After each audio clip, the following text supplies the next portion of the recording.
Irán estuvo cerca de ser superpotencia hace décadas. En 1977, la economía de Irán era 65% más grande que la de Corea del Sur, más grande que la de Turquía y un impresionante 5 veces el tamaño de la de Vietnam. ¿Y por qué no? Estaba sentado sobre el petróleo que mueve al mundo y en la geografía que todo imperio peleó por poseer. Pero una decisión terca en los años 80 es la razón por la que hoy Irán ha sido puesto de rodillas. En un segundo, le echarías la culpa a la revolución islámica, pero fue otra cosa. Fue perseguir un poder cegador para asegurar un dominio incuestionable. En ese tiempo, el deseo de dominio de Irán surgió por la geopolítica de Medio Oriente, no por Estados Unidos o Israel, y está influido por la división entre suníes y chiíes. Arabia Saudita, Egipto, Turquía y Emiratos Árabes Unidos son potencias suníes, mientras Irán es la única gran potencia chií en la región. Esta división ha alimentado décadas de desconfianza, rivalidad y conflicto, pero en el corazón de esta ecuación de poder había algo que decide el ascenso y la caída de los imperios. Aproximadamente el 30% de la producción mundial de petróleo y una parte importante de las reservas globales de gas natural se encuentran en Medio Oriente. Arabia Saudita e Irán tienen grandes reservas de petróleo, pero la geografía les da el verdadero poder con puntos clave de comercio global. El estrecho de Hormuz, el canal de Suez y Bab el-Mandeb están en esta región. Controlar estas rutas otorga poder económico y político. Estos factores se establecieron. Arabia Saudita, Emiratos Árabes Unidos e Irán comenzaron una lucha de poder por la dominación en el siglo XX, pero un evento cambiaría la estructura de poder para siempre. Tras la primavera árabe, Arabia Saudita, Emiratos Árabes Unidos y Qatar reforzaron sus alianzas con Occidente, especialmente con Estados Unidos. Irán quedó más aislado y sus vecinos agravaron la situación. Irán tuvo una guerra devastadora con Irak en los 80, mientras que la inestabilidad de Afganistán fue una preocupación constante de seguridad. Un mayor desafío era la tensa frontera con Pakistán, un vecino nuclear con conflictos frecuentes. Décadas después, Pakistán sería clave para que Irán se volviera muy peligroso. En ese momento, todos estos factores llevaron a Irán a concluir que la energía nuclear era esencial para sobrevivir. Así que un país extraño ayudó a Irán a desarrollar tecnología nuclear. No China ni Rusia, sino, sorprendentemente, Estados Unidos. Y pronto te vas a dar cuenta de por qué eso tenía todo el sentido.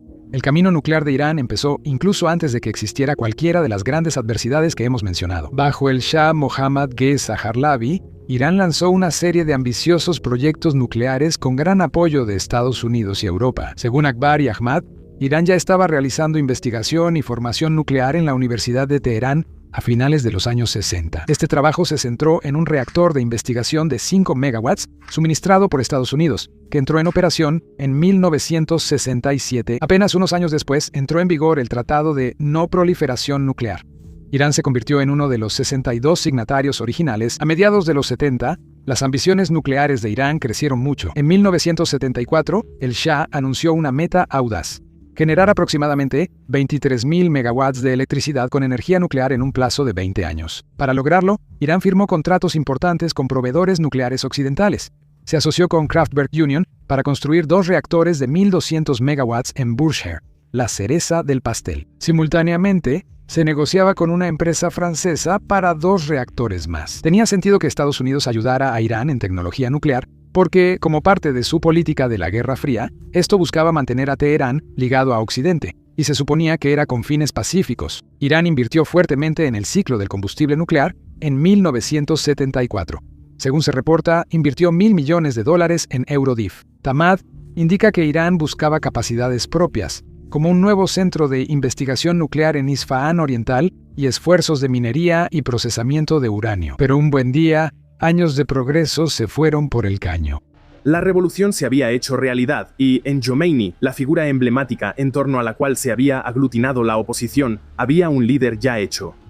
La revolución iraní de 1979 detuvo casi por completo todas las actividades nucleares. Para empeorar, la guerra Irán-Irak estalló en 1980, drenando recursos y dañando la infraestructura nuclear de Irán. Ejemplo, los 2 reactores nucleares en construcción en Bushehr fueron bombardeados varias veces y el proyecto se detuvo. Quizá te preguntes por qué Estados Unidos e Israel son los principales enemigos de Irán. En los años 90, ningún país de Medio Oriente, excepto Israel, tenía reactores nucleares, aunque Israel nunca lo admitió oficialmente, pese a informes e informantes. Irán conocía bien las capacidades nucleares de Israel, que junto con Estados Unidos lo hacía sentir vulnerable estratégicamente. Los líderes iraníes pensaban que, siguiendo órdenes de Washington, Israel atacaría a Irán, lo que debilitaría su influencia y agenda antioccidental. El temor creció por el respaldo de Irán a Hamás y Hezbollah, quienes enfrentaban a Israel y al orden regional de Estados Unidos. Sin embargo, ahora Irán ya no podía pedir ayuda a Estados Unidos. Después de la Revolución Islámica de 1979, el nuevo régimen de Jomeini era abiertamente antioccidental y desconfiaba profundamente de Estados Unidos, y tenían una razón para ese odio. Los líderes iraníes recuerdan la historia, especialmente el golpe de Estado de 1953, liderado por la CIA, que derrocó al primer ministro electo de Irán. Este temor a la injerencia extranjera definió su estrategia, por lo que Irán buscó aliados alternativos: Rusia, China y Pakistán. En 1985, y de nuevo, en 1990, Irán firmó acuerdos de cooperación nuclear con China. En 1995, Irán acordó con Rusia finalizar el reactor nuclear de Bushehr, que estaba estancado, y posiblemente acceder a una planta de enriquecimiento de uranio. Por presión de Estados Unidos, no se entregaron los componentes más sensibles, especialmente el equipo clave para el enriquecimiento nuclear. Cuando Rusia aceptó ayudar a Irán en el proyecto Bushehr, se enfocó en usos civiles y no incluyó tecnología de enriquecimiento. Temporalmente, eso permitió a Irán justificar la compra de equipo nuclear avanzado, que quizá no le habrían vendido por sus posibles usos militares. Todos pensaban que los sueños de Irán de tener armas nucleares habían terminado, pero un loco de Pakistán tenía otros planes en los años 90. Se piensa que Irán consiguió tecnología para enriquecer uranio mediante el mercado negro. Dirigida por el científico nuclear pakistaní A.Q. Khan, Khan es conocido como el padre de la bomba nuclear pakistaní. Dije que es un loco porque vendía tecnología nuclear como si fueran cacahuates. Khan vendió directamente tecnología nuclear, diseños de centrifugadoras y materiales a Irán, Corea del Norte y Libia a través de su red ilegal de contrabando nuclear. Esta tecnología le dio a Irán alas para volar. Para finales de los 90, altos funcionarios iraníes aprobaron una iniciativa secreta conocida como el Plan Ahmad. Era un proyecto destinado a construir un arsenal de 5 armas nucleares para 2004. Sorprendentemente, Irán casi logró este plan. Lo encabezó Mohsen Fakhrizadeh y avanzó rápidamente en tan solo unos años. Bajo el Plan Ahmad, Irán adquirió diseños extranjeros de armas nucleares y los modificó para desarrollar los suyos. Realizó pruebas de explosivos convencionales, llevó a cabo experimentos de fundición y maquinado usando materiales sustitutos, y estudió cómo podría integrarse una ojiva nuclear con el misil balístico Shahab-3. Pero a Irán todavía le faltaba el componente más crítico de un arma nuclear: material nuclear de grado armamentístico, ya fuera uranio altamente enriquecido o plutonio. Para solucionar ese problema, Irán creó en secreto 2 instalaciones nucleares clave: una planta de enriquecimiento de uranio en Natanz y una de agua pesada en Arak. Por años, nadie fuera de Irán conocía estas instalaciones, pero su propia gente los traicionó. En 2002, el Consejo Nacional de la Resistencia de Irán expuso públicamente ambos sitios. Es una coalición de oposición iraní, y lo hicieron porque querían venganza contra la República Islámica. Tras ser expuestos, Irán aseguró que las instalaciones eran civiles, pero su diseño y capacidades decían lo contrario. Natanz podría usarse para producir uranio de grado armamentístico, y Arak podría permitir la producción de plutonio. Ambos son esenciales para armas nucleares. Aún más dañino fue el hecho de que Irán había ocultado estos sitios a la Agencia Internacional de Energía Atómica. Una vez que salió la verdad, la sospecha internacional se disparó. La revelación de Natanz y Arak provocó un intenso esfuerzo global para frenar el programa de enriquecimiento de Irán. En octubre de 2003, Irán acordó con Gran Bretaña, Francia y Alemania suspender el enriquecimiento y firmar un protocolo para inspecciones de la AIEA. Sin embargo, la confianza nunca volvió completamente. En ese periodo, la invasión de Irak por Estados Unidos en 2003, por sospechas de armas de destrucción masiva, envió un mensaje claro a Teherán. Más tarde ese año, Irán detuvo formalmente el Plan Ahmad, su programa estructurado de armas nucleares, pero la crisis estaba lejos de terminar. En 2006, el P5+1 le presentó a Irán una oferta diplomática, con incentivos económicos y políticos, a cambio de suspender el enriquecimiento. Casi al mismo tiempo, el Consejo de Seguridad de la ONU aprobó la Resolución 1696, su primera exigencia legal a Irán para detener el enriquecimiento. Pero en vez de terminar su programa de armas nucleares, Irán lo reorganizó en 2 vías paralelas. La vía abierta incluía instalaciones con fines civiles plausibles como Natanz y Arak. La vía encubierta era más pequeña, más discreta y mucho más sensible. Su objetivo era preservar la experiencia adquirida bajo el Plan Ahmad y continuar la investigación crítica relacionada con armas.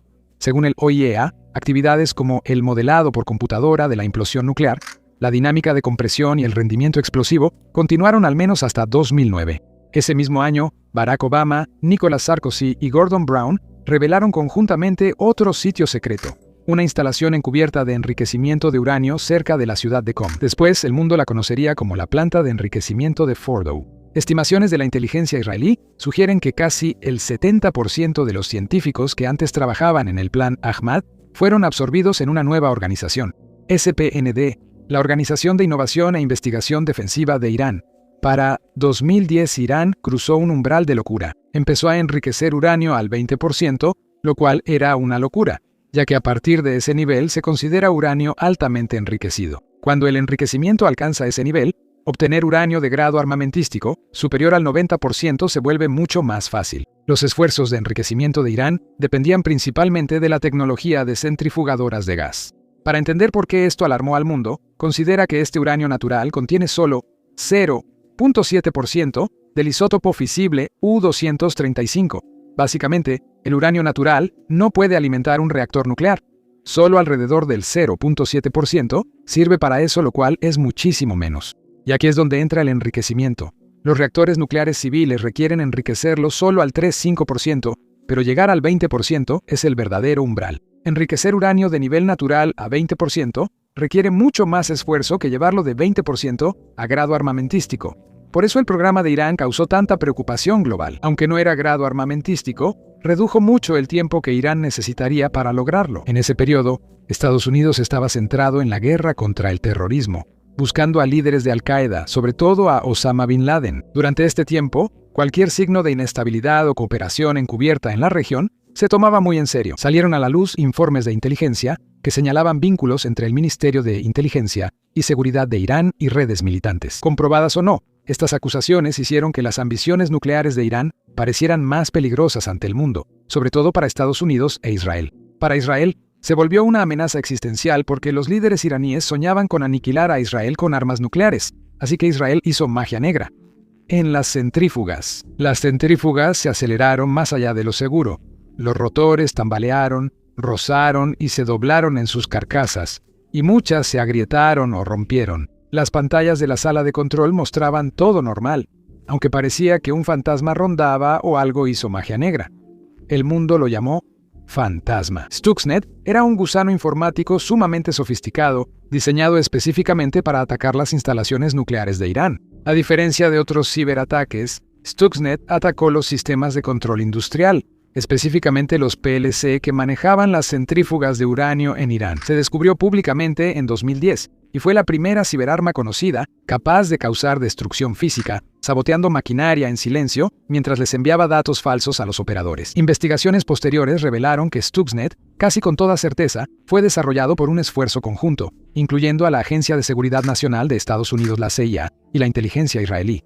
Stuxnet frenó el programa nuclear de Irán como nada más lo había hecho, en lugar de bombas o misiles. Esto fue un ataque digital, uno que demostró que la ciberguerra se había convertido en un nuevo campo de batalla.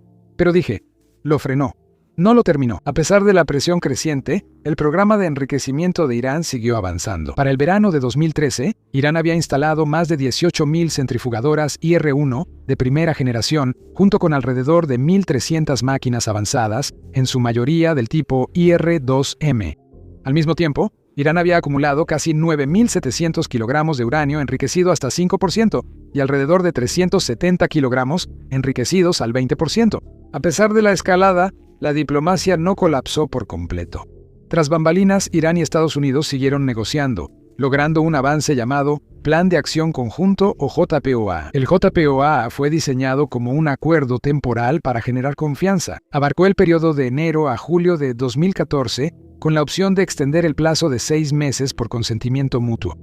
Bajo el acuerdo, Irán aceptó detener la producción de uranio enriquecido al 20%, diluir su reserva existente al 20% y permitir un monitoreo ampliado para dar acceso al Organismo Internacional de Energía Atómica y a sus instalaciones nucleares. El P5+1 ofreció un alivio limitado pero importante de sanciones.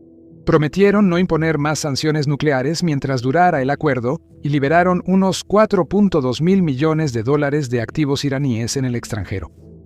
Lo más importante es que el JPOA creó un marco para negociar una solución permanente. Ese acuerdo a largo plazo llegó casi 2 años después. El 14 de julio de 2015, Irán y el J5+1 anunciaron el Plan de Acción Integral Conjunto, mejor conocido como el JCPOA. Bajo el JCPOA, Irán aceptó límites estrictos y con plazos definidos sobre su programa nuclear. Operar no más de 5.060 centrifugadoras IR-1 durante 10 años. Limitar el enriquecimiento de uranio a 3.67% durante 15 años y fijar un tope de 300 kilogramos a sus reservas de uranio enriquecido por el mismo periodo. A cambio, Irán recibió un amplio alivio de sanciones, y el mundo creyó que la crisis nuclear por fin había sido contenida. La resolución suspendió las sanciones previas de la ONU, pero mantuvo un embargo de armas a Irán por 5 años y restricciones a su programa de misiles balísticos por 8 años. No todos recibieron bien el JCPOA. Países del Golfo, como Arabia Saudita, los Emiratos Árabes Unidos e Israel, estaban profundamente inconformes. Para Arabia Saudita, un acuerdo nuclear con Teherán generó 2 problemas principales. Levantar las sanciones fortalecería la economía de Irán y le daría más recursos a Teherán para expandir su influencia regional con aliados y grupos proxy. Segundo, el acuerdo era temporal. La mayoría de sus restricciones clave expiraban en unos 15 años y no eliminó el conocimiento técnico ni la infraestructura nuclear de Irán. Eso significaba que Irán podría ampliar legalmente su programa nuclear en el futuro y acercarse más a un arma. Cuando vencieran los límites, a ojos de Arabia Saudita, el JCPOA no eliminaba la amenaza. La retrasaba mientras permitía que Irán se fortaleciera. La objeción de Israel era más directa.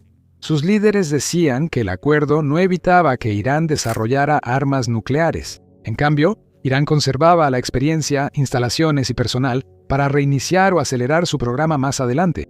Para Israel, un país que ve a un Irán con armas nucleares como una amenaza existencial, el JCPOA no se veía como una solución, sino como una apuesta peligrosa. Y estas objeciones por fin jugaron su papel. El 29 de marzo de 2016, Estados Unidos, el Reino Unido, Francia y Alemania acusaron a Irán de realizar pruebas de misiles balísticos que, por su naturaleza, eran capaces de portar armas nucleares. Señalaron que esas acciones violaban el espíritu de las restricciones de la ONU sobre el acuerdo nuclear. En ese periodo, funcionarios de Estados Unidos advirtieron que si Irán enriquecía más uranio, podría obtener material para una bomba nuclear en 2 o 3 meses. El JCPOA rápidamente se convirtió en uno de los temas políticos más grandes de la elección presidencial de Estados Unidos en 2016. Los críticos argumentaban que el acuerdo era demasiado débil, demasiado temporal y demasiado confiado. Cuando Donald Trump asumió el poder, esa crítica se volvió política. El 30 de abril de 2018, el primer ministro israelí Benjamín Netanyahu hizo un anuncio público dramático, de pie ante el mundo. Afirmó que Israel había descubierto pruebas del programa secreto de armas nucleares de Irán. Según Netanyahu, después de firmar el acuerdo nuclear en 2015, Irán intensificó sus esfuerzos para ocultar su pasado nuclear. En 2017, presuntamente, Irán trasladó sus archivos más sensibles sobre armas nucleares a un almacén de alta seguridad en el sur de Teherán. Este lugar albergaba lo que Netanyahu llamó el Archivo Atómico de Irán, un sitio tan secreto que solo un puñado de iraníes sabía que existía. Y unos cuantos israelíes también. Netanyahu reveló que la agencia de inteligencia de Israel, el Mossad, llevó a cabo una operación encubierta dentro de Teherán. Con la ayuda de agentes en el terreno, lograron sacar con éxito media tonelada de materiales clasificados del almacén. El botín fue enorme. 55.000 páginas de documentos, junto con 55.000 archivos digitales, almacenados en 183 CDs. Israel aseguró que estos documentos probaban que Irán mintió sobre el alcance militar de su programa nuclear, y nunca dejó su objetivo de fabricar un arma nuclear. 8 días después, el 8 de mayo de 2018, el presidente Donald Trump anunció que Estados Unidos se retiraba oficialmente del Plan de Acción Integral Conjunto. Afirmó que Irán no había revelado totalmente su trabajo previo en armas nucleares. Criticó el acuerdo por ignorar el programa de misiles balísticos de Irán y su apoyo a grupos militantes en Medio Oriente. Tras la salida de Estados Unidos del acuerdo nuclear, Washington inició una campaña de máxima presión. Estados Unidos restableció sanciones y atacó las exportaciones petroleras de Irán, base de su economía. Las exportaciones de petróleo de Irán cayeron más de 60% tras 2018, costándole al país miles de millones de dólares anuales. La magnitud de estas sanciones no tenía precedentes. La administración de Trump designó a más de 970 personas y entidades iraníes a lo largo de más de 26 rondas de sanciones, más que cualquier administración de Estados Unidos en la historia. Se desmantelaron redes financieras enteras. Se sancionó una red de empresas fachada que operaban en Irán, Emiratos Árabes Unidos y Turquía, por transferir en secreto más de 1.000 millones al cuerpo de la Guardia Revolucionaria Islámica. Se atacaron más de 70 instituciones financieras ligadas a Irán y sus filiales nacionales y extranjeras. El sistema bancario global los excluyó. SWIFT desconectó a todos los bancos iraníes sancionados, incluido el Banco Central de Irán. El impacto económico fue devastador. La economía de Irán se contrajo alrededor de 6% en 2018 y casi 7% en 2019. En términos per cápita, el PIB de Irán se desplomó drásticamente, bajando de unos $8.000 en 2012 a casi $5.000 para 2024, según datos del Banco Mundial. La presión no se detuvo en Irán. Estados Unidos también persiguió a empresas extranjeras que negociaban con Teherán, incluidas grandes firmas chinas. Uno de los casos más impactantes fue ZTE, una de las mayores empresas de telecomunicaciones de China. ZTE fue sorprendida varias veces comerciando ilegalmente con Irán, vendiendo tecnología y chips Nvidia de Estados Unidos, supuestamente usados para defensa. Washington prohibió exportaciones de Estados Unidos a ZTE, casi sacando a la empresa del mercado. La prohibición fue tan severa que China pidió a Estados Unidos un alivio. Finalmente, ZTE pagó grandes multas y aceptó estrictas condiciones para sobrevivir. Estados Unidos hizo todo esto para presionar a Irán a aceptar un acuerdo más fuerte y abandonar sus ambiciones nucleares. Las tensiones aumentaron y terminaron en una confrontación abierta. El 12 de mayo de 2019, 4 barcos comerciales resultaron dañados frente a la costa de Fujairah, cerca del Golfo de Omán. Las embarcaciones eran 2 petroleros saudíes, uno noruego y un buque de abastecimiento emiratí. Poco después, atacaron más petroleros en el Golfo de Omán. Estados Unidos culpó a Irán o a sus aliados y envió más fuerzas navales a la región. Medio Oriente volvió al borde del abismo.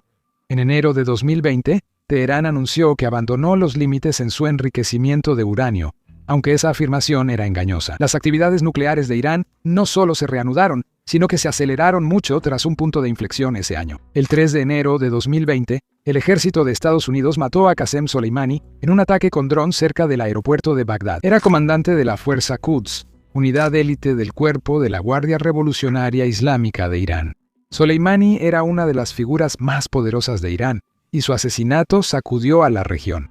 Llevó las relaciones entre Estados Unidos e Irán a sus niveles más peligrosos en décadas, y la escalada no se detuvo ahí. Más tarde, ese mismo año, el 27 de noviembre de 2020, asesinaron a Mohsin Fakhrizadeh. No era un humano normal, era conocido como el arquitecto del programa de armas nucleares de Irán. Para el liderazgo iraní, esto fue decisivo. El mensaje era inconfundible. Los comandantes militares más poderosos de Irán y sus científicos nucleares más reservados ya no eran intocables. En 2021, el P5+1, los países intentaron revivir un acuerdo nuclear con Irán y Estados Unidos. Pero las negociaciones se estancaron otra vez porque Irán exigió garantías más fuertes de que Estados Unidos no volvería a retirarse del acuerdo, algo que Washington dijo que no podía prometer legalmente. Irán exigió cerrar la investigación del Organismo Internacional de Energía Atómica sobre rastros de uranio de origen humano hallados en sitios no declarados del país. Las potencias occidentales rechazaron la exigencia. Tras la guerra entre Rusia y Ucrania, la situación cambió. Aisladas por sanciones, Rusia e Irán se acercaron como nunca. Moscú necesitaba drones, armas y socios regionales, y Teherán necesitaba cobertura diplomática, tecnología y palanca contra Occidente. Con Rusia firmemente del lado de Irán, las posibilidades de que el tema nuclear volviera al antiguo statu quo se esfumaron. Y el programa nuclear de Irán no se frenó, se aceleró. El rápido avance del enriquecimiento de uranio en Irán es ahora el principal obstáculo para los diplomáticos que buscan revivir el acuerdo nuclear, debido al aumento de actividades nucleares en ese país. Para abril de 2025, Estados Unidos volvió a entablar conversaciones indirectas con Irán, con Omán como mediador, pero la situación siguió empeorando. En un informe confidencial del OIEA, fechado el 31 de mayo de 2025, la agencia confirmó que Irán ya poseía más de 400 kilogramos de uranio, enriquecido al 60% de pureza, un aumento de casi 50% o 133.8 kilogramos desde su informe de febrero. Esto hizo de Irán el único estado no nuclear en lograr esos niveles de enriquecimiento. El OIEA volvió a advertir que el uranio enriquecido al 60% no tiene un propósito civil creíble y está peligrosamente cerca de material de grado armamentístico. Medios informaron que Irán realizó actividades nucleares secretas con material no declarado en 3 sitios, investigados por la agencia desde hace tiempo. El Ministerio de Relaciones Exteriores de Irán acusó al OIEA de usar documentos falsificados proporcionados por Israel. Israel no estaba de humor para correr ningún riesgo, pero esta vez iluminó los cielos. En junio de 2025, Israel lanzó ataques contra la instalación nuclear de Natanz, en Irán. Señaló estructuras subterráneas, como una sala de enriquecimiento de varios pisos, centrifugadoras, sistemas eléctricos e infraestructura de apoyo crítica. Casi al mismo tiempo, la agencia de noticias Tasnim de Irán reportó la muerte de 2 personas. Las describió como importantes científicos nucleares. Mohammad Mehdi Teheranchi y Feredun Abbasi no eran figuras comunes. Fue el ex jefe de la Organización de Energía Atómica de Irán, exmiembro del Parlamento, y tenía un doctorado en física nuclear. Realizó investigación nuclear con el Ministerio de Defensa de Irán. Abbasi sobrevivió a un intento de asesinato en 2010, cuando 2 bombas en Teherán mataron al científico nuclear Majid Shariyari. Tras este incidente, Irán estuvo bajo escrutinio internacional. Para diciembre de 2025, las tensiones aumentaron tras la violenta represión de protestas nacionales. Nuevas imágenes satelitales revelaron actividad sospechosa en 2 sitios nucleares iraníes que habían sido bombardeados el año anterior por Israel y Estados Unidos. Imágenes de Planet Labs PBC mostraron nuevos techos en 2 edificios dañados en las instalaciones nucleares de Isfahan y Natanz. La situación llegó a un punto crítico. Si Irán no detiene su programa nuclear, Estados Unidos podría recurrir a la acción militar. En las últimas semanas, Estados Unidos ha reforzado su presencia militar en la región, desplegando sistemas adicionales de defensa de área a gran altitud terminal, o THAAD, y baterías de misiles Patriot, incluyendo nuevos despliegues en la base aérea de Al Udeid en Qatar. Donald Trump ha amenazado con una acción militar y advierte que, si Irán no firma un acuerdo, el próximo ataque será peor que los de junio pasado contra sus instalaciones nucleares. Desde la perspectiva de Washington, Asia ya tiene 5 estados con armas nucleares: Rusia, China, India, Pakistán y Corea del Norte. Sumar a Irán podría ser un error. Es un país gobernado por un régimen islámico radical que ha escupido veneno contra Israel y Estados Unidos una y otra vez. Funcionarios de Estados Unidos y aliados temen que materiales nucleares, tecnología o conocimientos lleguen a organizaciones terroristas, directa o indirectamente. Un avance así amenazaría a Medio Oriente y pondría en riesgo la seguridad global.